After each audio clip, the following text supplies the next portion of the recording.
trying to work it through on the lower bracket tonight, as they are maybe not at the best regular seasons, but they're going to try and turn things around now as we head into the playoffs. It is do or die time, and both these teams have to start doing or they will start dying.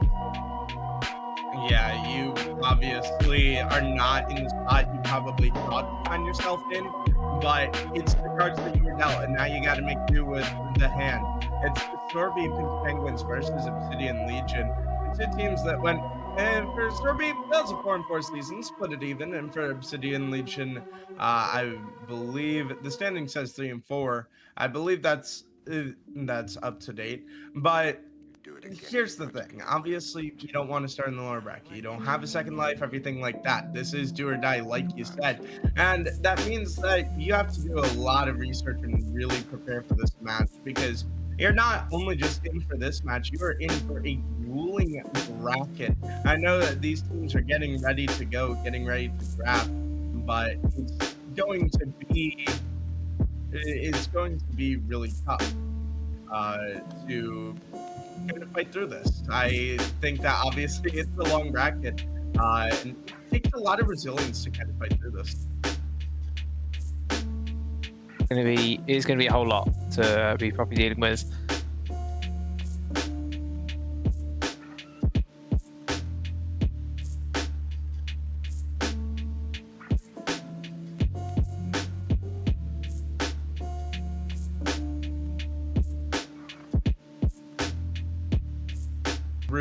Are you targeting the other team? Are you kind of making bans to go with what you want to pick? Everything like that. But so far, we're seeing some targeted bans. You're getting rid of a lot of the ADCs, especially there from Survey's ADC pool, focusing on the Ashe, the Jinx. Makes a lot of sense when you look at the Penguins, and especially Tiefling Penguin really likes his hyper carries. There's still plenty more where that came from, though. I'm sure those couple are not going to be enough, as Smolder has been banned away because it is this patch. And if you don't ban Smolder away, then that's on you. Enjoy your free loss. Jarvan takeaway as well there by Obsidian Legion. Surprised at getting rid of that as the blue side. I'd like to see them potentially even take that as a B1 in its current state, but looking to instead put it towards their ADC, as you would expect from a blue side. And going to be taking the Inara first things up. Yeah, now the question is, do they want to take away one of her partners here? Do you draft the Lulu, something like that? Or what do you do? Now, Kog'Maw would be an interesting one. We've seen this be a counter pick into Yunara in pro play before in the EML or ELC, excuse me. And then the Lee Sin as well, which has picked up priority recently. Interesting picks. What do you make of those? You like? Yeah, I mean, Lee Sin's there into Jarvan, right? Lee Sin is the Jarvan counter that has been rising in the jungle, because you have a very similar kind of scaling graph in the game where you're just kind of higher than he is in the early game, and then you trail off, and if you're able to get ahead early on, you'll be slightly ahead in the whole way through. Without the Jarvan there, this is now a very different looking pick, as the Lulu is the natural response there with the Inara. You pair it up. Very nice there for the bot side of Serbi, but I don't really follow this Lee Sin pick. I'll be honest. They may have something cooking behind closed doors. They may have something they're not really letting us in on, but I feel like they got way too high of a prior when the Jarvan's already banned out. Yeah, definitely one that makes me a bit confused. The Nefiri, I'm not surprised to see come out here, as both junglers actually do like the Nefiri. It's actually more so one side of playing it, but I mean, the thing is, I'm iffy on Nefiri. I think it's something that can fall off and damage in the late game, but also if you can play it well in the early game and pilot it, it can feel great. But do you like it or not so much? I think it's just like any other booster jungle, right? It has that very similar damage growth, damage curve we're saying, right? You're peaking kind of mid game. You will fall off later on, but by that point, you're there to set everything in motion. And if your ADCs aren't 4 or 5 items come 40 minutes, then that's more so on them than it ever will be on you. Fair enough. And then we see the Nami come out paired with the Kaguma, not a bad pairing. But now getting into the second half of bans, I mean, we've got the mid to top side of the map wide open. And so I'm curious if they go for the top bans or the mid bans. Seems to be a bit of a split here based on who they want to ban. Yeah, I mean, Penguins going to be looking to take away those really dependable blind mids. Obsidian, the similar idea for top side. I'm surprised to see them not really focusing tanks. I mean, obviously they have Cogmore, so tanks have a little bit less value than they otherwise could. But that is your typical safe top lane, right? Your typical safe top lane is take the tank, and if they pick a Gnar, then they pick Gnar, and it is what it is. But Zarhead Aatrox, it feels a bit more player dependent than maybe your typical meta read on this one. And I'd say there's not really much that we can get from that Pink Penguins top lane either, because Gaibo hasn't got many top lane games to really go off in his solo queue history. He's got a couple of Darius, Set, and Garen. That's about it. So I think just generically banning away there would have been better to get rid of some of those tanks. But the Penguins getting rid of one of their own tanks, the Scion, which I think would have rounded out their comp really nicely, has been taken away by themselves. Yeah, and then the Diana comes out in the middle. I'm a bit iffy on it, and you mentioned tanks, and we're gonna see the one of the shining examples of tanks if this Ornn is locked in. Gonna give a lot of just team fight potential, disengage, everything like that. Ornn is all around great pick in a lot of situations, and it will in fact be locked in. Yeah, and that's exactly why the Sion's banned, right? Ornn into Sion is miserable for the Ornn. It's one of the few matchups that he doesn't actually like. So taking that there makes a whole lot of sense. As moving into this B5, it looks like lining up something into this Diana. You can try and match Mena with Mena. We're thinking about it, but then I think maybe their damage ratio is a little bit off if you have Yone, Neferi, and Yunara. I feel like you have way too much AD. Instead, going to go for a bit more of an outrange, still focused on the team fight though, with the Azir taken there on B5. And now Obsidian Legion have to find something they can take into an Ornn that's going to have either the same overall team fight value or a disgusting lane into an Ornn. Neither of those really exist now that Sion's out the pool. Yeah, I gotta agree with you. And here's the set you were talking about. Is it a troll pick? No, it's actually gonna be locked in. And this is an interesting one. I did not get to watch a lot of set gameplay. I do love the champion, but it feels a bit weird here in this team comp only because when I look at all the tools, prefer the team fighting of this side for Sorby and the Pink Penguins. Yeah, you know, I would agree. Typically, when you have Enchanter in the bot lane and then you're pairing it with very good engage from both mid and top, your scaling is also off the charts. I mean, Penguins have an amazing team fight comp. Obsidian Legion, they're gonna have to find some ways to kind of poke around in the lane. Cogmore can do that here and there. I won't rule him out of that one, but it's not going to be easy by any means, especially with Nami alongside, more so for sustain than it is for that kind of aggressive, try and win out this bot lane 2v2. Diana definitely can be aggressive, set the same, but you're into two of the best neutralizers, right? Because they are so good at scaling. Ornn and Azir very good at just saying, I don't care about what you have to do during your lane phase. I'm going to sit back. I'm going to do what I have to do. I will farm up as best I can, and I will be strong. You might not be, but I will. And that's something Obsidian Legion are going to have to try and break apart somehow. They have a Lee Sin to be able to get in and around and try their absolute best to do that. But it's going to be difficult for them. I can guarantee that.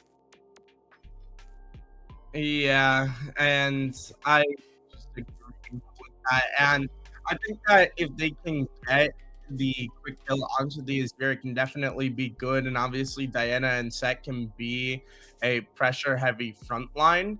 But I just don't really see the big team fight engage angle. Maybe the Nami wave and the Nightfall can be used, but that's the problem is it's just not as easy for them to do this compared to the Pink Penguins. I think they've drafted a front to back team comp where, hey, your engage buttons are very clear and your engage style is very clear. Not so much for Obsidian Legion. And just a reminder, we can take a look at the playoff bracket and what this means. This is a best of 5. And so, hey, it is fearless. And maybe you're picking some champs you hear that you don't want to see later on in the series. But the problem is you've got a grueling bracket to fight through from this lower bracket, and you can see those other games upcoming later on over the next couple of days. You guys will not want to miss those matches. And here the Pink Penguins and Obsidian Legion just looking to fight on. And I mean, I gotta ask you, what is your big lane to watch? I think the lane that has the most question marks is going to be bot lane, right? Because Cogmore with a Nami is just not something you see all too often, especially in this kind of Diamond to Master Elo. It's not common, and there may be a reason for that. We may be about to find out that reason, but I'm very interested to see what Tommaso can do on the Cogmore, going a little more off meta, and it makes the rest of the team fight so much more interesting as well. If he has a little bit of space to play around, maybe they can turn the tide. Maybe they can turn someone around from what we're saying before, because their pick potential, especially, is still very, very prevalent, right? We're still talking about a set comp that can isolate a single target very effectively, and from that point on, if you're throwing in a couple of ultimates, a Lee Sin kit can also isolate very well. You can team fight around it if you must, but you also have the waves to try and peel back, disengage. Moonfall can come through on whatever bit of isolation CC you want, and Obsidian, they can look to pick people off. If Pink Penguins aren't positioned properly, we're talking a very interesting game here. This is not over in draft. Yeah, I gotta agree with that. The thing is, this Kog'Maw will start to beat the Yunara in lane around level 6, but bot lane definitely has the biggest question marks. And for me too, I mean, I'm honestly looking at this mid lane. If this Diana can stop the Azir from getting going and scaling, I think then it could be a lot better. Diana for me is a champion that I'm iffy when I see it. It can be great, it can be terrible. It depends on if you know how to pilot it, and then also, obviously, if Diana falls behind, she's kind of a bit more out of the game. And so I think that in this mid lane, you can't really fall behind here. Yeah, as always, falling behind is bad, but especially when you're getting outscaled, right? And that's what we talked about before with the fact that you are playing with Azir, Yunara, and Ornn. We know what Pink Penguin's scaling is going to be looking like. Obsidian have to not just be even, but actually ahead in this game.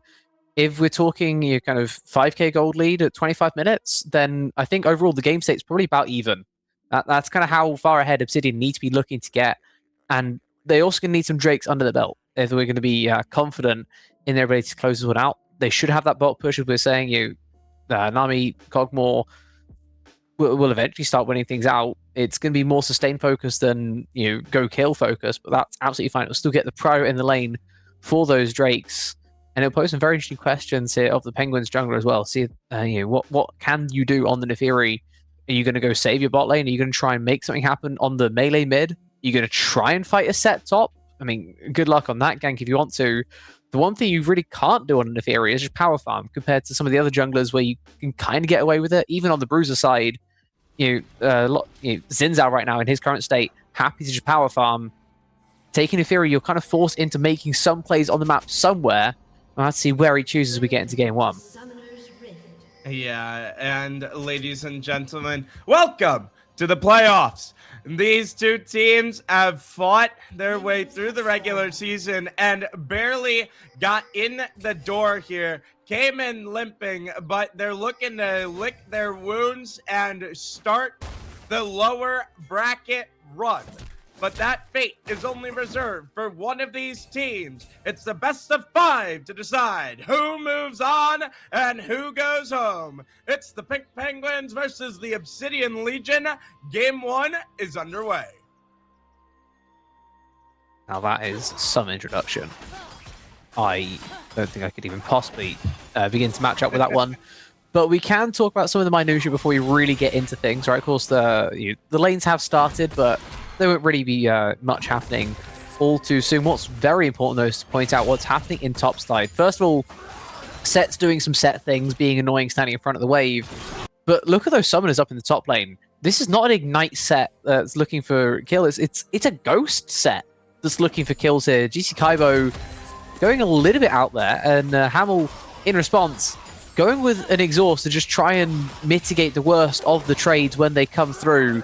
Interesting decision there in the summoners from both sides, as Himmel's kind of just forced back early on. The Ornn, he could try and pillar some minions, but it's going to be suffering for quite a while, and then maybe turning around because Ornn does some Ornn things.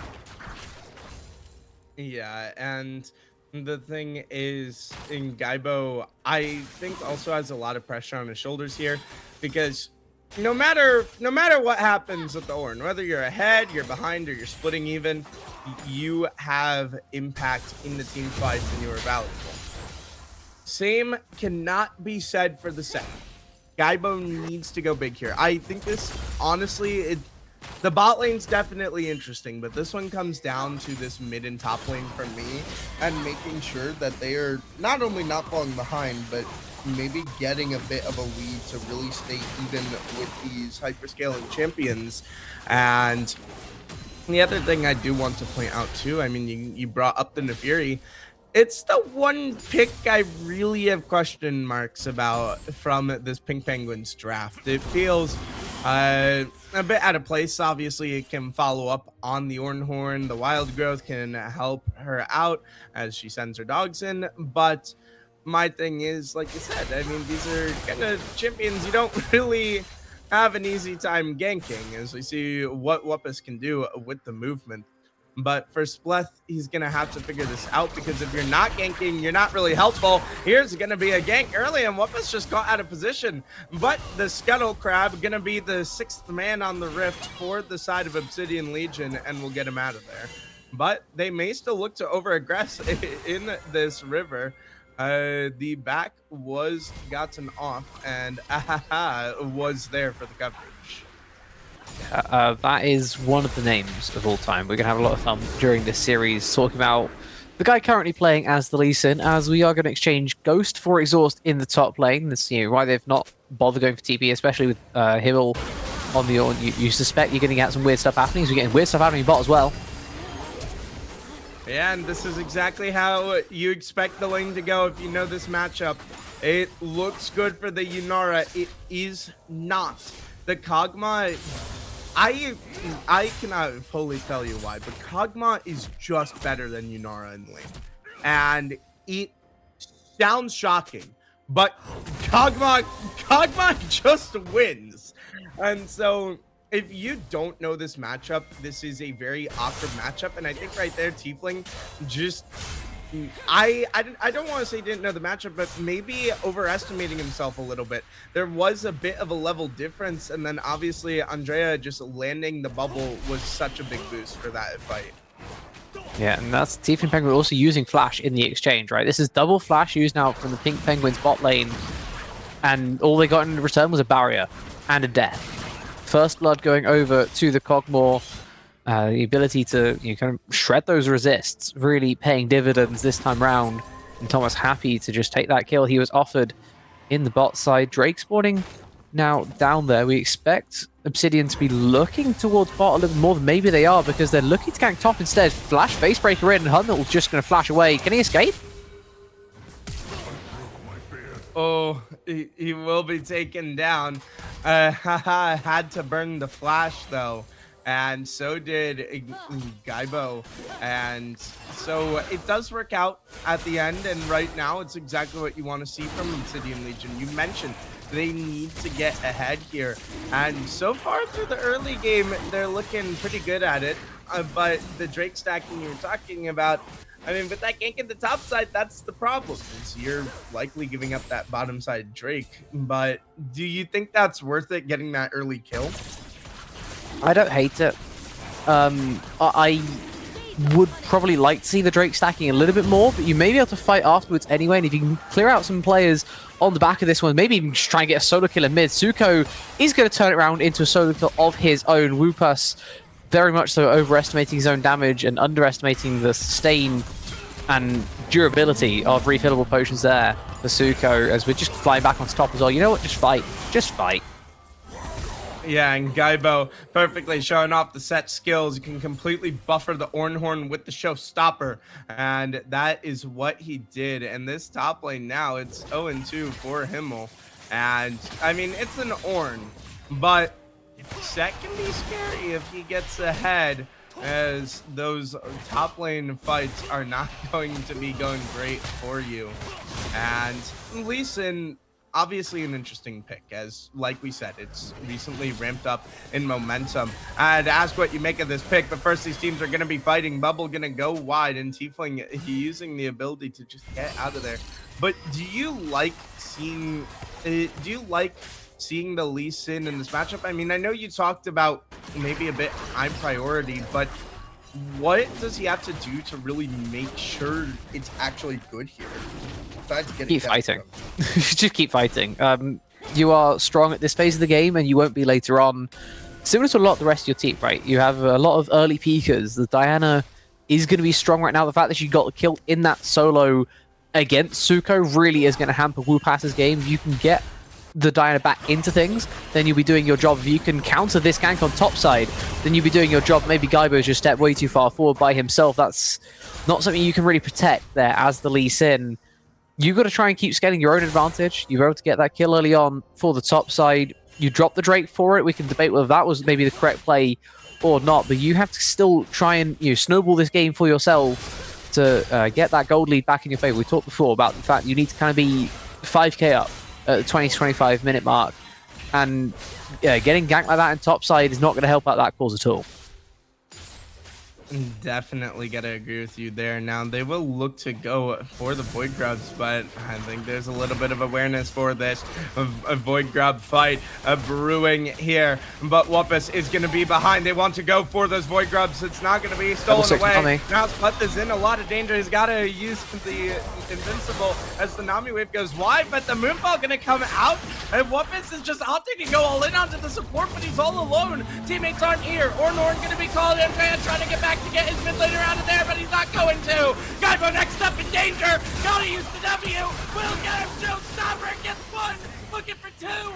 No, Shuffle gonna be massive. Keeping Gaibo at bay. Aha's finally gonna be here. The support will die. Now with the kickback, they're trying to get out. Suka's trying to use the sand to shift this battle, but they will walk away. And at the end of the day, it's a 2 for 2 with all 3 Void Grubs going over to Obsidian Legion.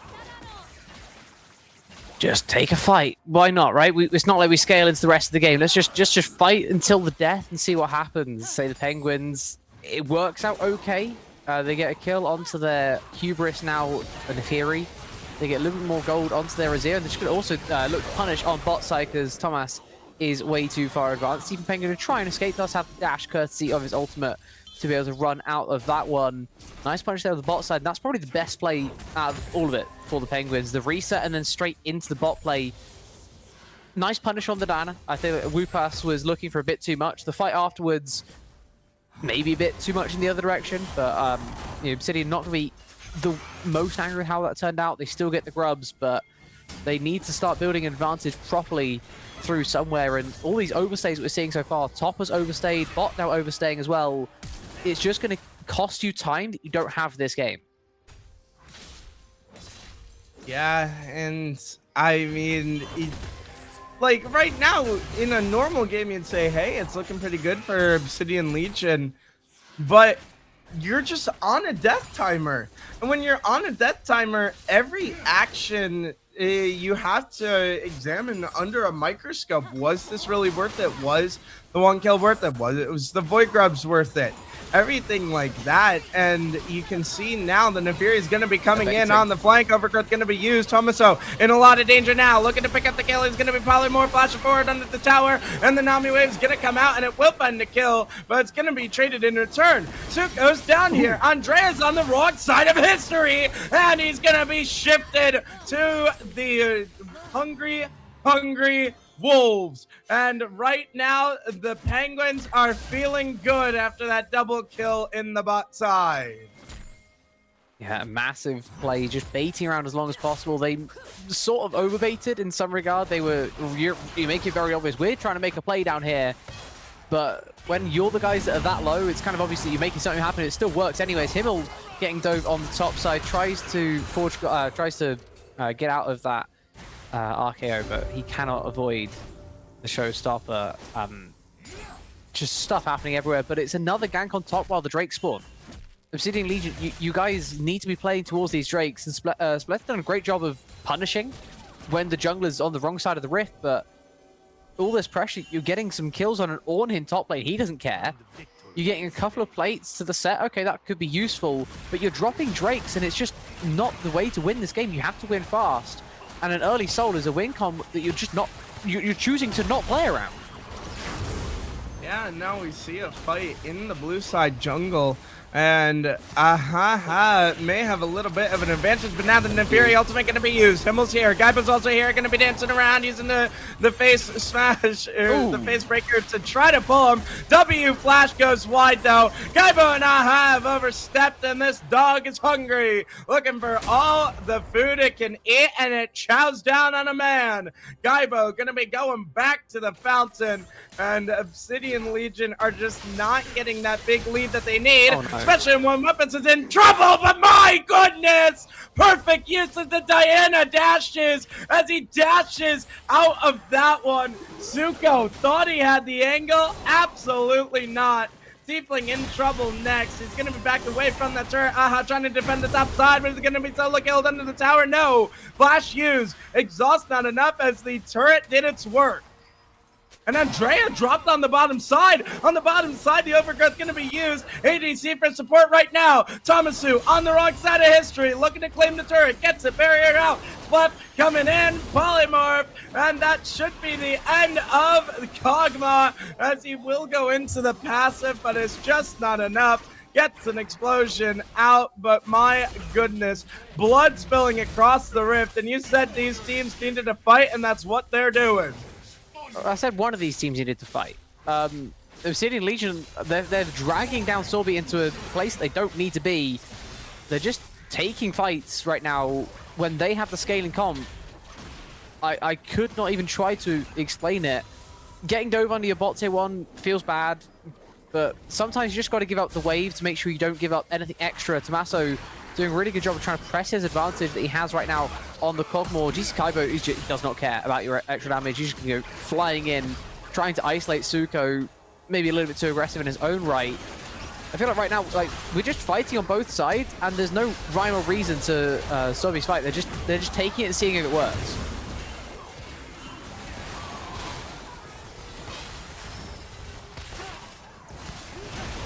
That would be the lag spike we just got. We're going to carry things on. Ignore whatever else is happening. We have another fight because everyone still loves fighting. Kog'Maw in the passive is going to get one on his own way out. As Deep Penguin going to try and keep this fight turning around in his favor. He catches a haymaker to the face, catches a wave as well, and they eventually are going to get onto Anglea, trying to get in there with the Ornn. Will eventually help Yunara dash through, get one more auto, and finish things off. That unfortunate issue there with my co-caster having a PC just randomly restart, but we'll carry things on in his absence. Himmel, I'm not sure why we're here, my friend. This is what we like to call an overstay. If he survives, I would have been shocked. One more auto from Wupass will finish him off. It's positive plays that both teams seem to just be able to make, and then they can't quite capitalize on them the right way. It feels like both these guys know how to make a positive play happen, but they don't know what to do afterwards. And then that kind of confusion about what is the right play after this positive one is what's giving opportunities to both sides to really get in and around these random fights we just keep on seeing popping up, like this here from Suko. Level 10 versus level 11 Diana. He's going to try and stab him down with the soldiers. Will indeed end up getting the kill. Surprised that WuPass wasn't able to do anything. He had a moonfall. We're going to go back onto mid as well, because we're just fighting with Hound's Pursuit. Sploof can just destroy this Cogmore. Dog versus dog violence, as another dog going to kill a fish as well. That's usually the cat's job. Andrea had no chance surviving there against the Hounds. Splate picks up another double kill. He's currently sat at 6-2 and 6. Stitch would be happy. We are just continually fighting, and this time it is actually paying off for Serbi. They're fighting around the Neferi. That makes a lot more sense. He is the one that's going to be strong at this phase of the game. Everyone else kind of weak. He is at 2 items. The rest of the Rift struggling to catch up with where this guy is at on the dogs. And it's resulted in a relatively even gold game, where now they can also turn towards this soul point spawning Drake. 16 minutes into the game, we have a soul point already. See the Legion, they got to find their way back into this pit somehow. Q is going to connect here from the Lee Sin. They're going to try and fly in, but they're just too late. Instead, they isolate the Inara Lulu, and it is going to be a decent fight, but also a solid disengage. 2 over the walls, 1 more blast cone, and it will be Serbi disengaging after already securing soul point with the scaling comp. I am officially scared for Obsidian Legion. They have completely neglected these Drakes the whole way through this game, and it could soon come back to bite them. We are 5 minutes away from potential soul fight, and Spleef has decided to face check a bush where Nami is standing on the other side. 1 more blast code is not going to help him out this time. Going to barely get him over the wall, another over the wall by virtue of being the Fury. Is going to get him out range of the Haymaker though, and he will survive with just those 2 deaths. But now Rift Herald mid though's got a whole lot of value. Mid tier 1 and tier 2 falling during this play, and I feel like every time, as we talked about, we get a gold positive play for one side, it's met by a gold negative for the same. Obsidian Legion do a nice job there finding an angle to get something there done on mid, and Serbi just not able to reset properly after that Drake. Took him a while to properly disengage, get back onto the Rift. They lose out overall in that tempo play. Obsidian Legion re-established that 1,500 gold lead that we also talked before. That's not really enough for where this comp is headed, right? We're talking about Set, we're talking about Diana. They need to be snowballing this game. They need to have an advantage.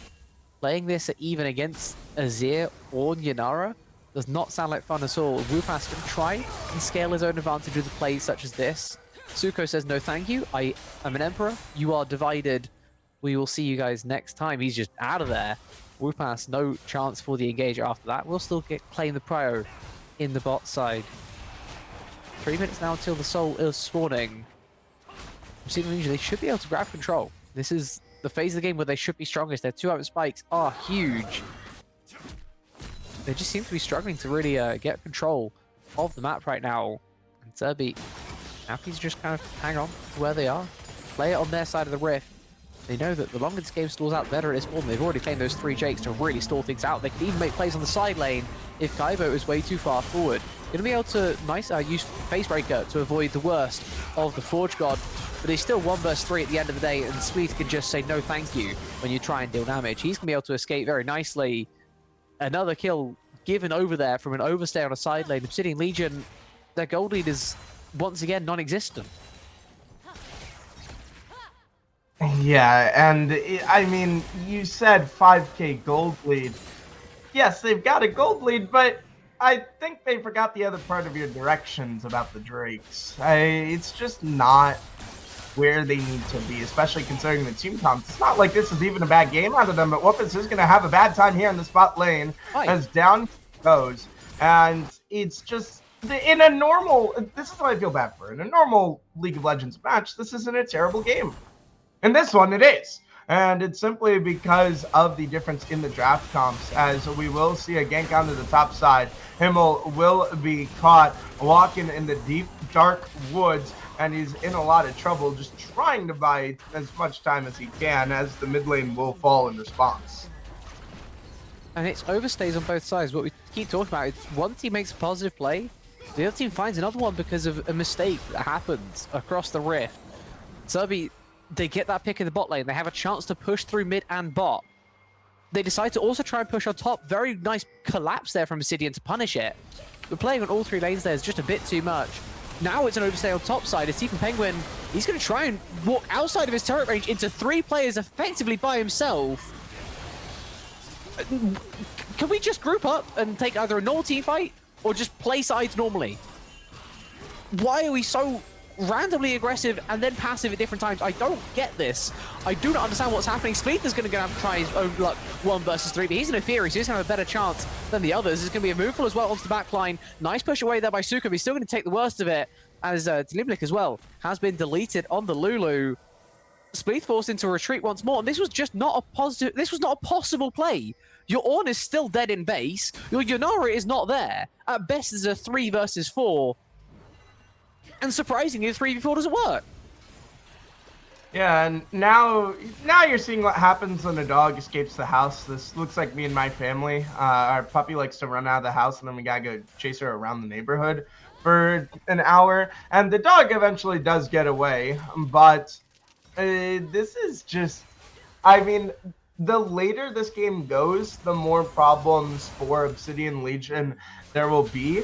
But right now, they're still doing great fighting-wise. And look at where they are on the map, and look what is on the map. That soul point is up, and now Pink Penguins are going to make their move for it. They're all stacked here in this mid lane. You got to be careful. There's no vision around this Drake, and there's a teleport into the middle of all 5. Gaibo on the wrong side of history. Has to use the W, trying to get out of there. Flashes away. Tidal wave over the top, not going to hit anything. It's going to be called. It's going to land on the 1. As there's now just 1 member dead, but Valiant's going to be up next. Gotta be careful here. Trying to kick them back. Thomasu in a lot of danger. Here comes that Ornn. Down goes the Diana. And it's just not working out for Obsidian Legion. No path into the pit after a ill-advised teleport from Gaibo. And that's the soul for Pink Penguins. Yeah, Suka's looking for an angle as well. He just got his Empress Divide off cooldown. He's going to find another. They're just too far forward on this mid wave. They just took the Drake. You guys know exactly where they are. This cannot be a surprise that after the Drake, they're going to try and push towards mid to then take the Baron, because you guys don't have a top lane or a mid laner. They're going to come mid. You can't be that far up on the wave with no flashes. Yeah, I'm unsure of the shot calling there. It felt like they were a bit unaware of where the opponents were, and it's not only the soul, but it's the Baron. And now this game is starting to quickly spiral out of control. It's now a 2k gold lead for Pink Penguins. And Aha wants to try to take all the camps that he can, but Spleth is not going to let him have the red buff. And this is just a little bit nuts all over the place right now. Neither team wanting to take much of a breather. I think Obsidian Legion, they knew they had to play this game with high tempo, but you still have time in games like this, right? It doesn't always feel like it when you're on the Rift, but there's always time to try and make the better play. Instead of just making the first one that comes to your mind, you can always try and find the best play possible in the situation. Because they just be going for the first one every time. They are going to force a wild growth and actual death instantly here into the team fight. Rupa's going to be traded out though, and this is still just a 1-for-1 as the Hounds are going to go sending it once more. The Ornn's TP'd in, and it's a huge team fight once more because they're clumped up in the jungle. It's knock up city for an Ornn. The Shroom Shuffle is there as well for Suko. He gets that straight up cooldown, use it once more, and it's desperation team fighting for Obsidian. They just can't find anything that works for them right now.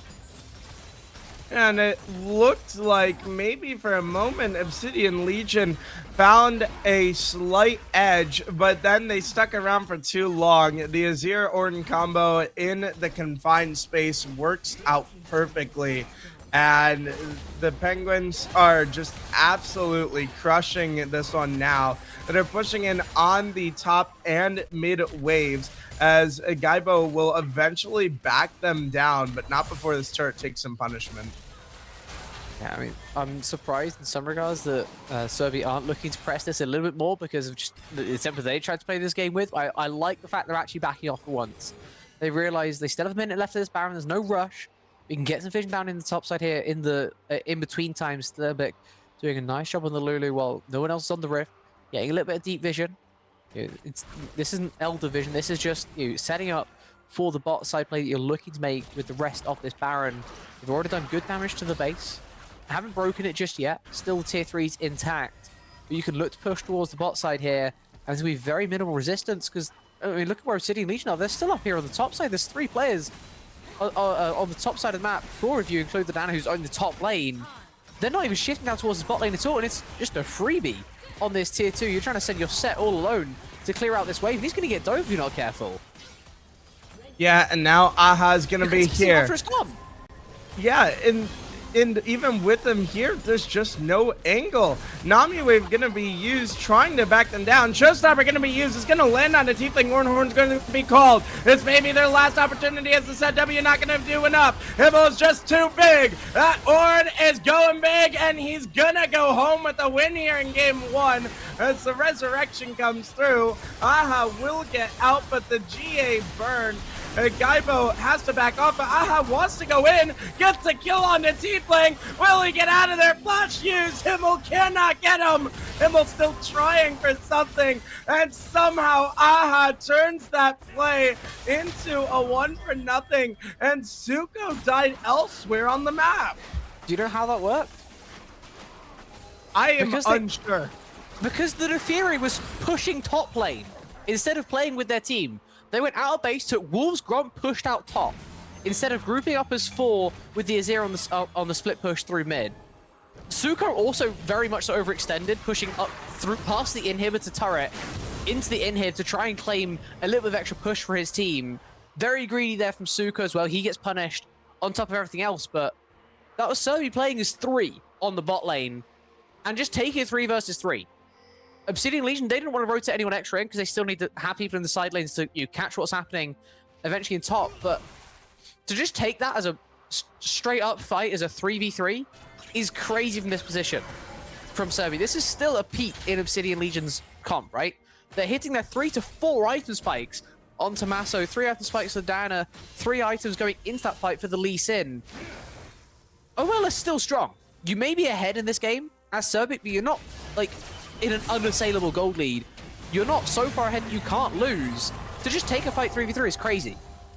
Yeah, and speaking of fights, the 2v2 fight going to be coming in.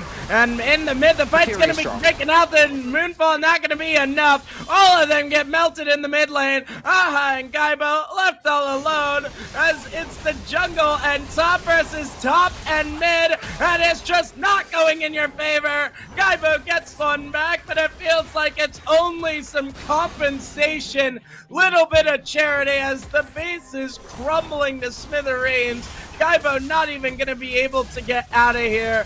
Nexus turrets falling. Nexus gonna be next up as they decide for a little bit of BM, and that is how game 1 will go down in the books. Shockingly, when you fight with your 13 kill, 12 assists, 3 death Neferi, the fight goes better, if you can imagine such a thing. Serbi decides to just take another fight in mid, because they know that they have one really strong member, and when he fights with them, it's a really winning fight. I don't know why we weren't doing that the previous time when you just decided to take that all in under the dead tier 2 in bot. It seemed unnecessary, and I think it was proven to be so. This time around, the 3v3 in mid is absolutely disgusting. We just saw the Neferi 1v2 the backline while Diana tried to make something happen on the Yunara Lulu, but at the end of the day, still a Yunara Lulu, still incredibly difficult to make that work as anyone in this phase of the game. When Neferi can just go 1v2 like that, why is he not constantly fighting with us, right? We talked about pre-draft, like pre-game. This Neferi has to be fighting with us until, 35 minutes. The fact that we're pushing out side lane as the Neferi when the rest of our team is trying to siege is a criminal offense. I feel like that was unnecessary there from Serbi. They're able to pick things up. They're able to turn these back around in their favor, but they made it unnecessarily close there for a second. Gave us some shutdowns in a different world that could have turned back around once more. As things stand, though, they're able to keep on moving forward, and they put themselves 1-0 up in the series. And now with the 1-0, they're going to have a quick break to talk about what the plan is to try to win game 2. We're going to have to send it to a quick little break. We will see you all in a little bit.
everyone to the Zenith League broadcast. We are getting ready for Game 2. We've had a short little substitution here in the caster desk. Before we've had a sub in-game, which I feel like is impressive for a BO5. But welcome, Masvara, to the broadcast. Welcome to the stream.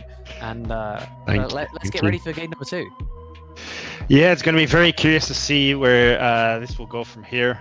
Best of 5s, that means that depth of champion pool do come into play a lot more than when it's best of 3. So I'm looking forward to seeing how that's going to affect this series. And also, the meta within the series generally also evolves. So I'm very curious to see the adaptations that both teams will provide from Game 1 going forward to Game 2.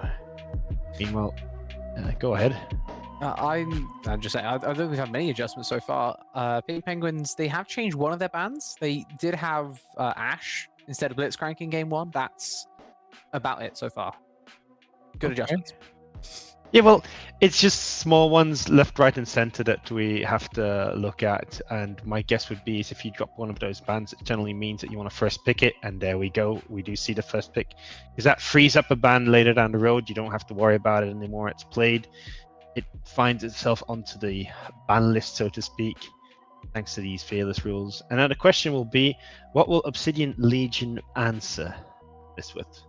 I feel like you can either give the Seraphine and suffer, or you can take it away and try and make something else work yourselves. The latter is quite enticing. I don't know what you want to pair with it, though, especially since Tommaso's OTP, the Jinx, is not allowed to be there. Kate Seraphine is a decision. An interesting decision. I thought that if they would have put that in, that we could have easily had the option of seeing a Seraphine Jhin, which could still work fairly well. But after that, we'll see what goes on afterwards. Meanwhile, we do see that the Braum is getting selected as answer to the Seraphine. It's a full Freljordian bot lane for the Pink Penguins. At least that is what they are considering. And do lock it in.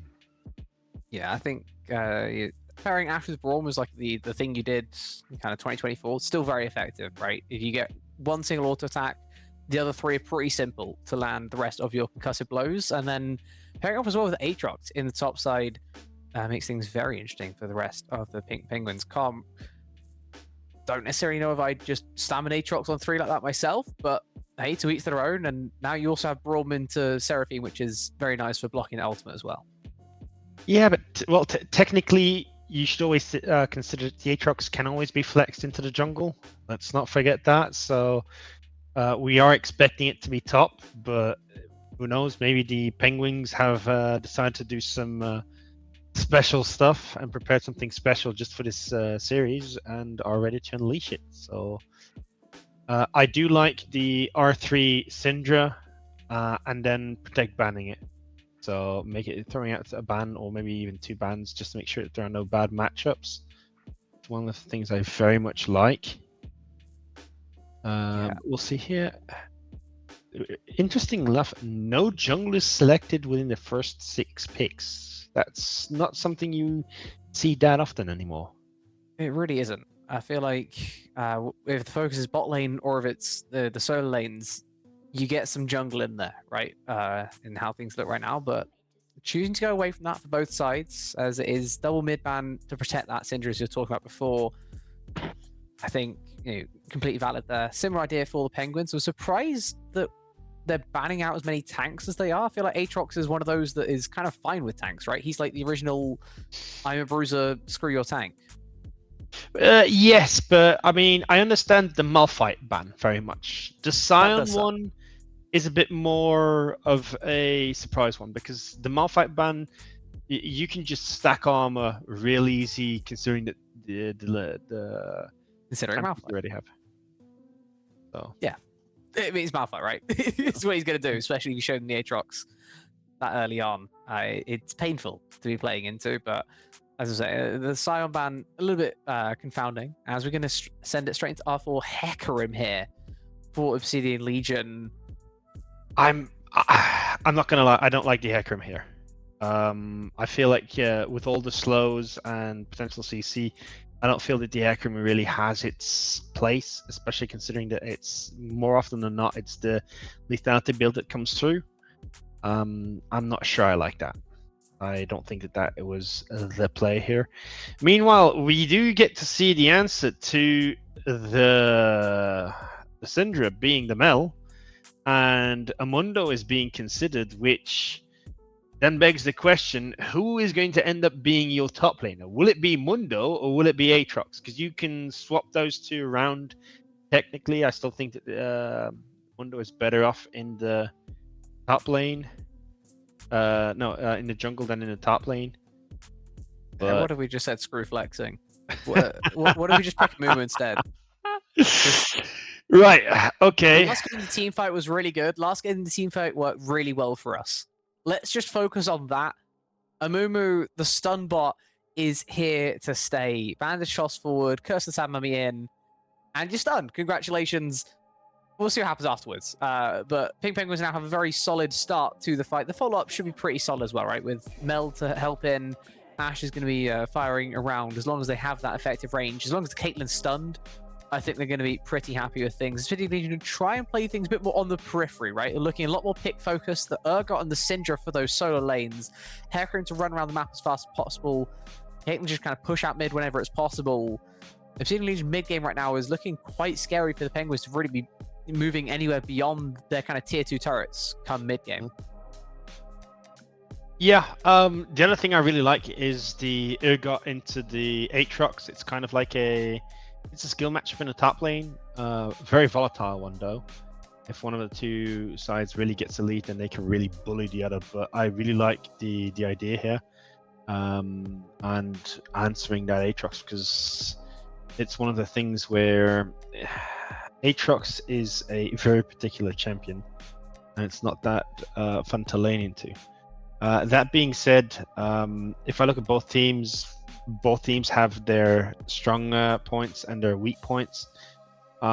It's kind of going to depend on which team, or specifically which champions are ahead, and if you can get onto them, because no matter how you slice or dice this, if Ash remains untouched in the team fight, the kiting is going to be insane.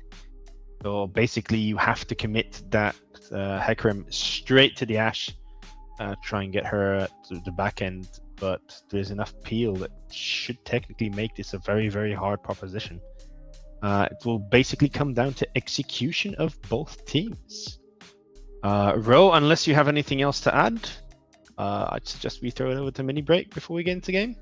I can work with that. I think bot lane's going to be the focus of this one here again, right? Previously we had Kokmo Nami into Lulu. This time around, it's more action in the bot side, and maybe even more ability to have even more action with Braum and Seraphine instead of the Lulu and Nami.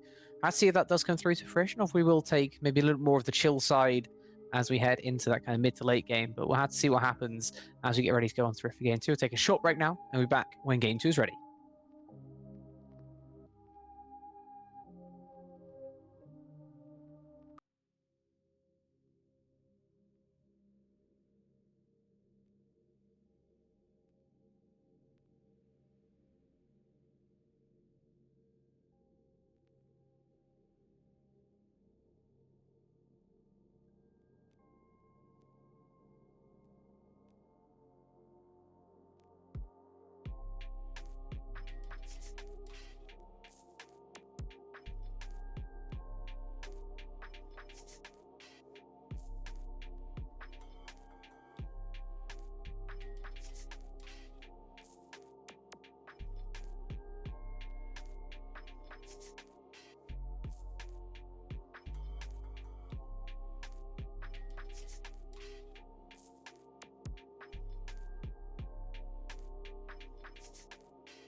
welcome everybody back onto the Rift for Game 2 of the series between Serbi Pink Penguins and Obsidian Legion. Just getting ready and getting into things for this Game 2. A little bit of vision contested out in the bot side. The laughing man on the horse trying to get some vision on Raptors. Not allowed this time by Spleef, who's going to be starting there as Amumu does like to do. Everything else kind of starting out as default. Suko is going to get that return ward in his favor. Rune's looking pretty default, and Gaibo going once more for a kill lane. Going to take an ignite into this Aatrox. It's for me, it's a bit of a no-brainer with the ignite, because the ignite will allow you to take over and get some added functionality with your ultimate. It just makes that taking over slightly easier.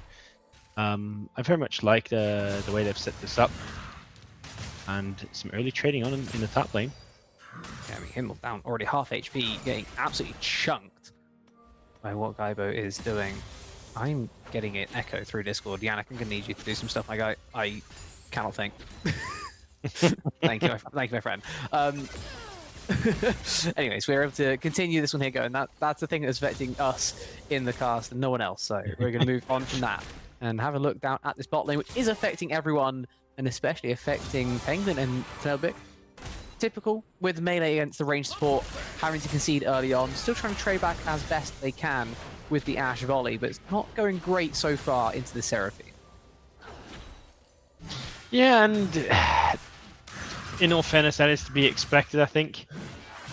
Things will get more interesting a bit later. What I'm curious about is, and we see it instantly, is will Gable go for a cheater recall or not? And he does decide to exit that option. So, and the question will be, will the bot lane do the same or not? Because they've got a massive wave crashing, or will they stick around?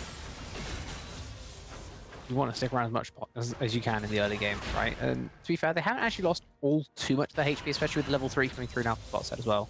I'm sure they'll be absolutely fine, but you're going to have to concede at least some vision here for a while, especially when your jungler starts as well. When he starts on his Raptors, you're on blue side, it means he's going to be clearing towards top, and it makes things a lot more difficult for Deacon Penguin and Nelbic to try and stick around if they do want to. The last man on the horse has started to run out of mana. His blue buff going to be very needed. It's maybe one of the slowest first goes I've seen from both junglers in quite a while. Kind of a 3-minute 10 before they're done with their 6 camps.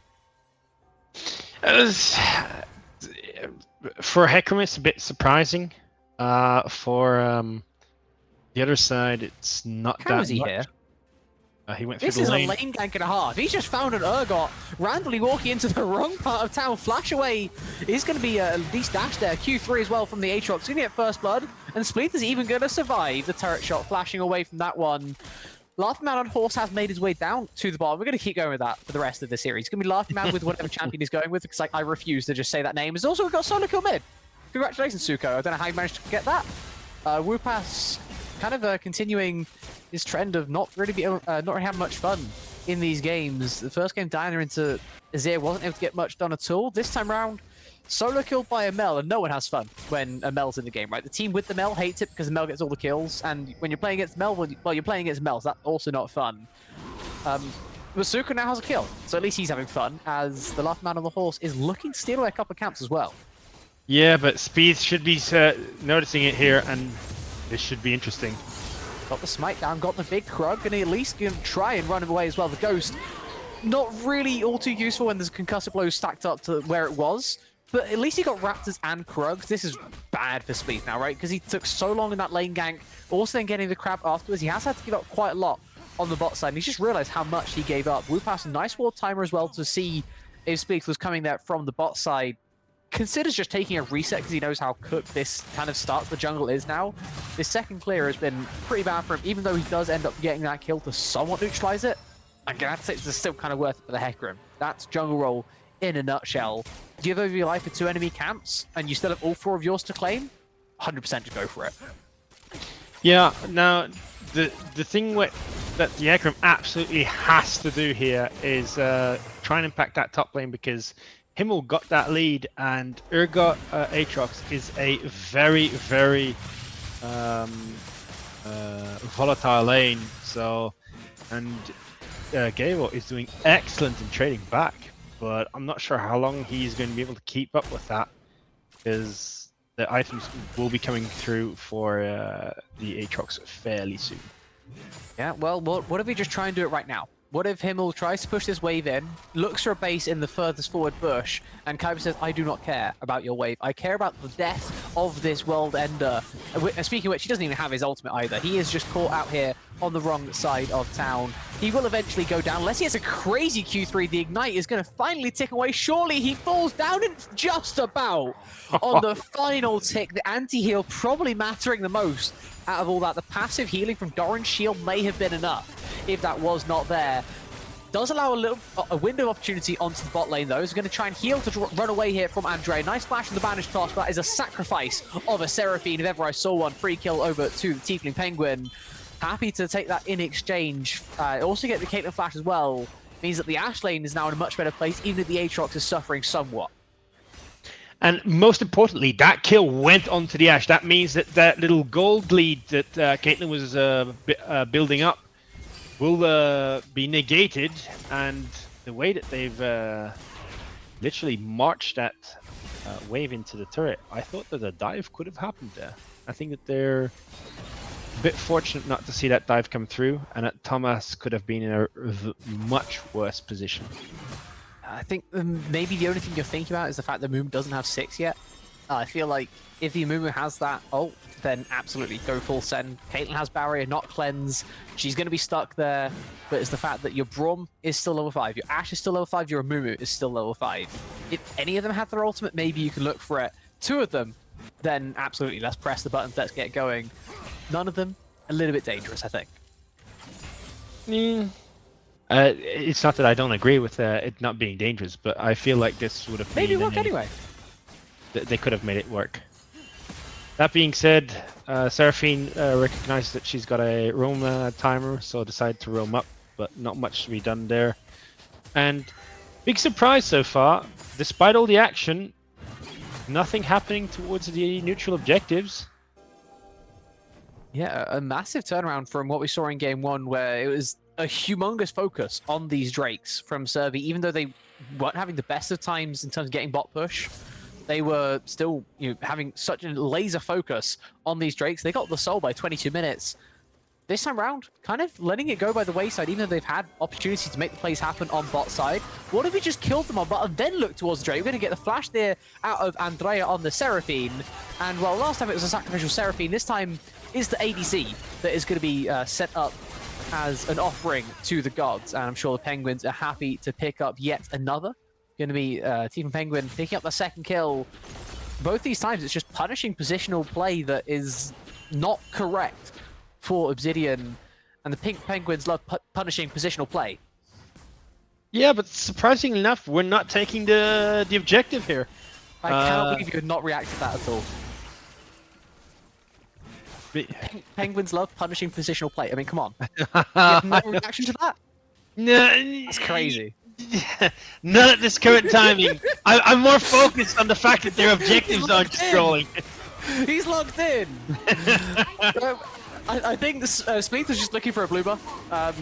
Sometimes the opportunity to take a blue buff presents itself, and whether the objective's there or not, you got to just take the blue buff every now and again. At least that's what Spleeth is going to be saying in response. Does get the Drake at the end of the day, so it doesn't cost him all too much, as it is going to be quite a large investment here into mid for both sides potentially. As Unleashed Power goes onto Suko. Wupas now no ultimate. Spleeth has turned up, has a Curse to the South. Maybe there's no ult on the Hecarim either above him, though he has taken a couple of those grubs as well as that crab that just spawned in the top side. Spleeth is just going to try and hang on. Great Scatter the Weak to deny that engage. The Amumu gets on top of the Syndra there. I think it's just death. Yeah, that would have been one very dead Syndra. But all things... Am I seeing things, or is there literally still one grub up? Because I know Hecarim... there is still one. Yeah, he took 2. Reasons. Well, sometimes you gotta leave that grub there because it takes too long. He peeled off it to try and go get the kill. It then didn't work, and he was like, you know what, screw this, not happening. It takes too long to get it back from 0. I'm out of here. I've got to keep my tempo going. He's a Hecarim. He's a man. Yeah, he's laughing. He's got to be fast. I don't know. This is a head scratcher to me, but okay. Well, I'm always like, we can't leave that last four grab there, and decides that he was hoping to get some friends there, and went to visit the grub in itself. Meanwhile, we do get a TP in the mid. Yeah, nice angle here from Wupass, but he is going to go wide on the scat of the week. Throws a W at Suko's face, who is going to have to try and root and try and play for his life. He has a golden eclipse, he gets the kill, he just gets the kill with the auto attack. Instead, the meld damage is disgusting. The execution is good enough in the end. No flashes right in the mid lane and going into that play. Doesn't matter for Suko. He picks up his third of the game. Does give her a shutdown in return. Wupass going to be fine with that exchange, but the previous ones, maybe the reason why the shutdown was there, he'd be less happy with. Yeah, I don't know. All things considered, I think that Suko will be very happy how that turned out. Because he should have, by all means, been just dead right off the bat. Still, good stuff. Meanwhile, we have eclipsed the 10-minute mark, and what I always like to do is take a little stock of the game. We got one Drake up for the Penguins. But more importantly, there's a little gold lead that is starting to manifest slowly but surely. And the only thing that is, for now, curtailing that gold lead is the fact that Caitlyn is doing such an excellent job on the farming in the bot lane. Yeah, and throughout all these kills that the Ashe has got, it has been that that's kind of kept the Caitlyn very much so in this one. But the bases maybe say something different, as Melvick also says something different, trying to fight on the wrong side of the rift once more. We see what happens when the jungle shows up and the bot laners are on the wrong side of town. It never looks good. And now this is a dive you definitely can look for, but it's going to be very difficult to execute when Speed turns up at the perfect time. I didn't even see him. I thought he was a minion. He tanks the ace of the hole to the face, and he cries all over that horse. The poor guy didn't have a chance. He's not laughing anymore. And now the gang is coming too. You must know the Amumu is looking for it. Double barrier invested here. Sleeping going to happily just survive, because what can the Caitlyn do? And it's a double kill. Oh my What just god. happened? Well, what happened is Speed decided to make sure that he would play. Oh. Bye-bye. Well, that's that happened as well, but Speed Oh, just decided to make sure that he saved that Tiefling Penguin's life there. And not only that, decided that he earned himself a nice fat bonus of taking 2 kills and making sure he can snowball just a wee bit further. Meanwhile, Gaibo in the top lane, I mentioned this earlier on, that matchup is so volatile that basically the first one getting the kill wins outright wins the lane. And now the question is going to be, how do you get this Urgot back into the game? Because he is 50 CS down. Yeah, there's suffering, and then there's being where this Urgot is. Suffering might not even be enough to describe what's happened to Gaibo so far in this game. At least in game 1 he was able to play the game, right? This time around he's just kind of sat there up against a Shojin Aatrox. He's going to get a jungle gank once more. There is no ultimate here for the horse. There is no ultimate here either for the Urgot until this very moment in time, where it feels a little bit unnecessary. You could probably use it to steal away the kill from your jungler though, who's going to tax that at the very least in his own little escape.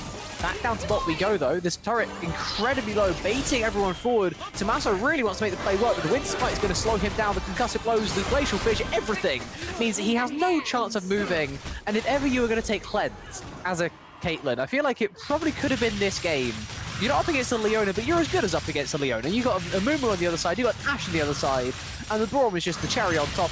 A cherry on top, I guess, for Pink Penguins. But the fact they got a random solo kill mid that Suko is going to have to pay for with his life. The Laughing Horse going to find another one. And unfortunately, this time Speed was just a bit too far, not being able to save his teammate, but still making sure that they do end up getting Dragon. This should be Dragon number 2 going over to the Penguins. And they are.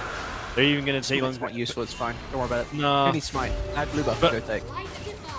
But more importantly, the question is, will the Hecarim spot this and not run into them?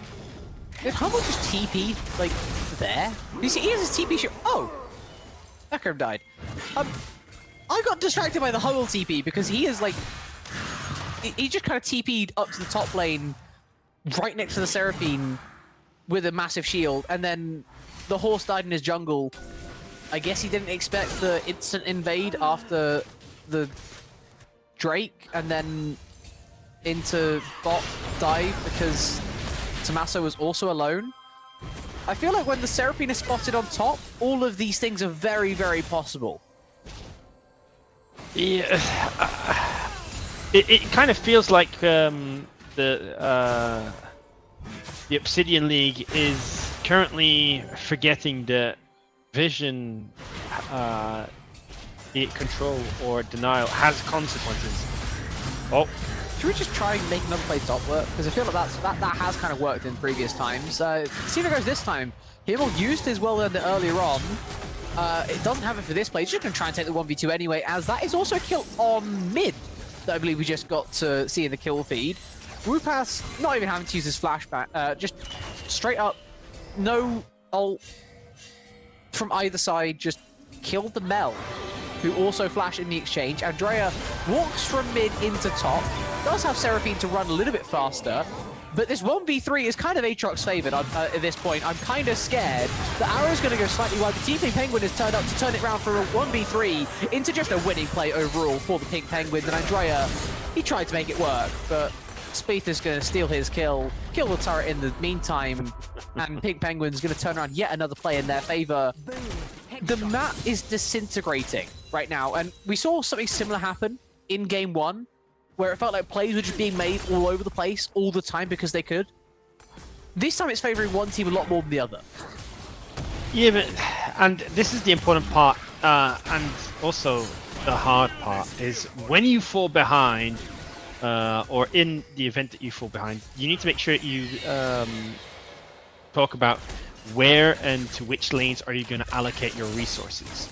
I think it's a no-brainer that Caitlyn gets access, but then the question becomes is who are you going to allocate with Syndra or Urgot? One of the two is going to have to give up a wee bit, and especially also the jungler, which are all really intense, heavy champions. So I kind of feel like you might have drafted a bit or overcooked it, as you said last time. Too many shifts in the kitchen at this point, and the question is, which chef are you going to sacrifice?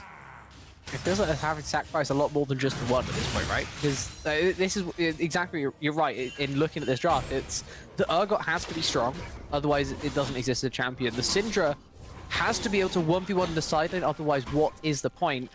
And the Hecarim, if he's running around the map and he's one item at 30 minutes, then he's not going to do anything at all. As things stand, he's doing okay for himself, trying to make these plays happen. He has 5 out of the 6 KP for his squad, but it's because they've been spread so thin across the map that it feels like Obsidian Legion just unable to really get anything going for one person in particular, and as such they are running out of viable options to get this game going back into their favor.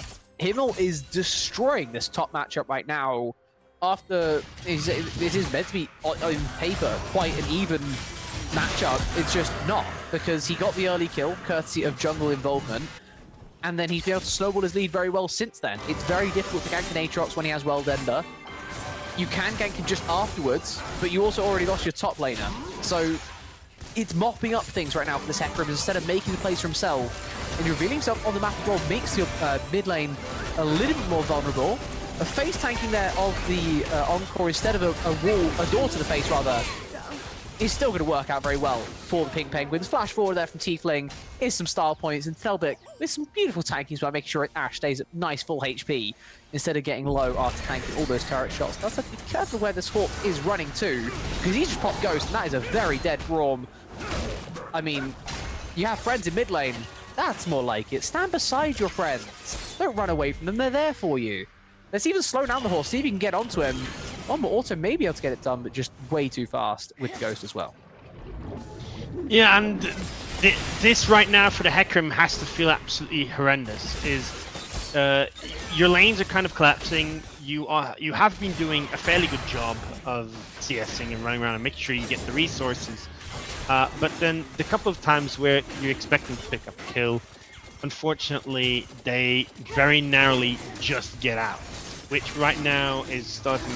It's just compounding more and more, and it's going to end up forcing you into desperate plays, which generally is where you completely lose control of the game. No, don't return to this.